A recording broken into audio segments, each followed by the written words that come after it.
Hello students, welcome to RSD online classes. स्वागत है आप सभी का हमारे इस YouTube channel RSD online classes में। असाइनमेंट की सॉल्यूशन की सीरीज़ को कंटिन्यू करते हुए आज मैं आप लोगों के लिए लेकर के आया हूँ पाक्षिक प्रश्न पत्र माह नवंबर। विषय है हिंदी, कक्षा है 12वीं। तो आइए शुरू करते हैं। सबसे पहला सवाल दिया हुआ है, गोस्वामी तुलसीदास कवि थे तो किस काल के कवि थे? उत्तर हो जाएगा क, भक्ति काल। प्रश्न 2 है, तरुणों के लिए भविष्य उज्जवल होता है, वैसे ही वृद्धों के लिए क्या होता है? तो वृद्धों के लिए आ जाएगा उत्तर सही ख, अतीत। तीसरा है, अवधूत का अर्थ होता है, तो अवधूत का अर्थ हो जाएगा उत्तर सही होगा घ, परम ज्ञानी। चौथा पूछा गया है, भातृता का अर्थ है, तो भातृता का अर्थ हो जाएगा उत्तर होगा ख, भाईचारा। पांचवा पूछा गया है, आधुनिक युग में नाटक परंपरा का विकास किसने किया था? तो इसका उत्तर हो जाएगा ख, भारतेंदु हरिश्चंद्र ने। छठवां है, रसात्मकम वाक्यम काव्यम, यह परिभाषा किसने दी थी? तो यह परिभाषा दी थी आचार्य विश्वनाथ जी ने। सातवां प्रश्न है, डॉक्टर भीमराव अंबेडकर को कितनी भाषा का ज्ञान था? तो इसका सही उत्तर हो जाएगा ग, 10। अगला है आठवां, बाण भट्ट की रचना है, तो बाण भट्ट की रचना निम्न में से कौन सी है? कादम्बरी। तो सही उत्तर हो जाएगा ख। प्रश्न 2 है, पेट की आग को बुझाने के लिए लोग क्या करते थे? तो उत्तर हो जाएगा पेट की आग अर्थात आजीविका के लिए लोग विद्या अर्जन, ज्ञान अर्जन, विद्या अध्ययन, पर्वत की चढ़ाई, काम की तलाश, शिकार की तलाश इत्यादि करते थे। प्रश्न 3 है, शेक्सपियर कौन थे? उन्हें नाटक लिखते समय क्या क्या परेशानी होती थी? तो उत्तर है इसका, शेक्सपियर अंग्रेजी भाषा के कवि, काव्यात्मकता के विद्वान, नाटककार तथा अभिनेता थे। उन्हें नाटक लिखते समय किसी भी विशेष परेशानी का सामना नहीं करना पड़ा। प्रश्न 4 है, जाति प्रथा के दूषित सिद्धांत क्या हैं? तो उत्तर हो जाएगा, जाति प्रथा का दूषित सिद्धांत यह है कि इसमें मनुष्य के प्रशिक्षण या उसकी निजी क्षमता का विचार किए बिना दूसरे ही दृष्टिकोण, जैसे माता पिता के सामाजिक स्तर के अनुसार पहले से ही अर्थात गर्भ धारण के समय से ही मनुष्य का पेशा निर्धारित कर दिया जाता है। प्रश्न 5 है, नाटक के तत्वों को लिखिए। तो नाटक के तत्व निम्नलिखित हैं। पहला है आधार, दूसरा है पात्र एवं चरित्र चित्रण, तीसरा है संवाद, चौथा है देश काल वातावरण, पांचवा है भाषा शैली, छठवा है उद्देश्य, सातवां है अभिनेता।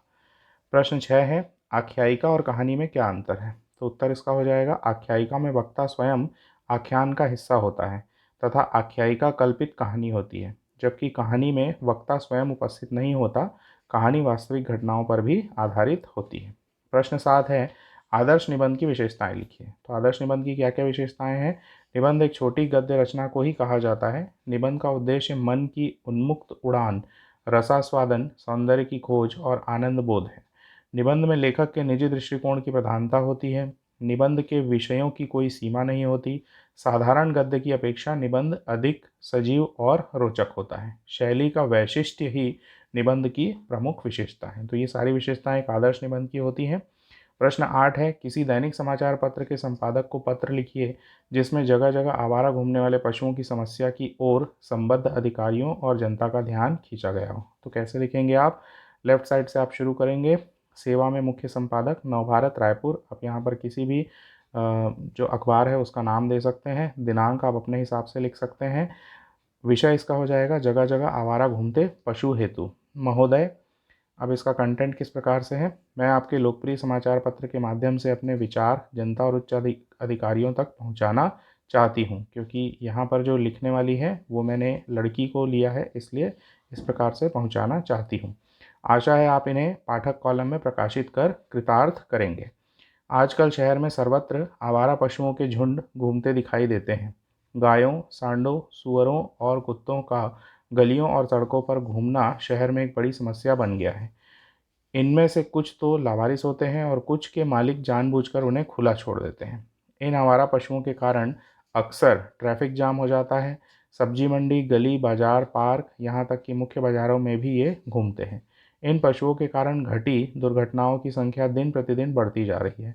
आवारा पशुओं के कारण नगर में जगह जगह गंदगी फैल रही है। एक जागरूक नागरिक होने के नाते मेरा नगर निगम के अधिकारियों से निवेदन है कि वे समस्या की गंभीरता को समझें और समय रहते इन पर नियंत्रण करें। धन्यवाद। भवदीय। अब यहाँ पर ये जो XYZ है, यहाँ पर आपको जो भी नाम अपने हिसाब से काल्पनिक नाम आप लिख सकते हैं, पता भी आप काल्पनिक तौर से दे सकते हैं। तो इस प्रकार से यहाँ पर आकर आपका जो असाइनमेंट है वो समाप्त होता है। तो अगर आप हमारे चैनल पर नए हैं तो प्लीज़ हमारे चैनल को सब्सक्राइब करिए। मुझे उम्मीद है ये वीडियो आप लोगों को पसंद आया होगा। आगे भी हमारे चैनल के साथ जुड़े रहिए इसी प्रकार से मासिक असाइनमेंट और पाक्षिक मूल्यांकन के हल को लेने के लिए।